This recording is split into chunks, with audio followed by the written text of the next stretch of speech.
Sa pagpapatuloy ng pinaigting na kampanya laban sa ilegal na droga, matagumpay na nasira ng Benguet Police Provincial Office ang kabuuang 5,700 fully grown marijuana plants kasama ang 70 kilo ng pinatuyong marijuana sa lalawigan ng Benguet.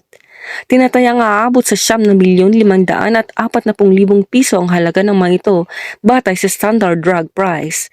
Isinagawa ang operasyon noong ika-18 hanggang ika-19 ng Abril taong kasalukuyan sa mga komunal na kagubatan ng Sitio Ambalading sa Barangay Pudong at sa mga sitio ng Wakwaka at Tumanay sa Barangay Bilang-Bilis lahat sa bayan ng Kapangan.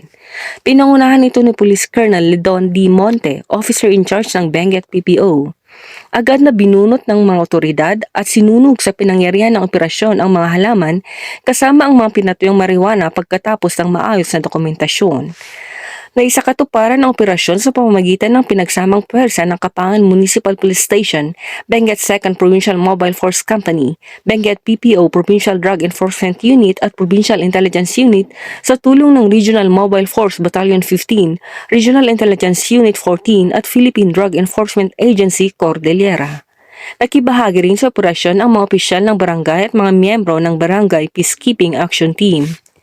Pinatutunayan ng matagumpay na operasyong ito ang matibay na paninindigan ng Benguet PPO na paigtingin ang laban sa iligal na droga at palakasin ang pagkikipagtulungan sa mga komunidad para sa mas ligtas at drug-free na lalawigan. Mula dito sa La Trinidad, Benguet, ako ang inyong PNN correspondent, Police Staff Sergeant Mary Ann Pardo, alagad ng batas, tagataguyod ng Balitang Pulis.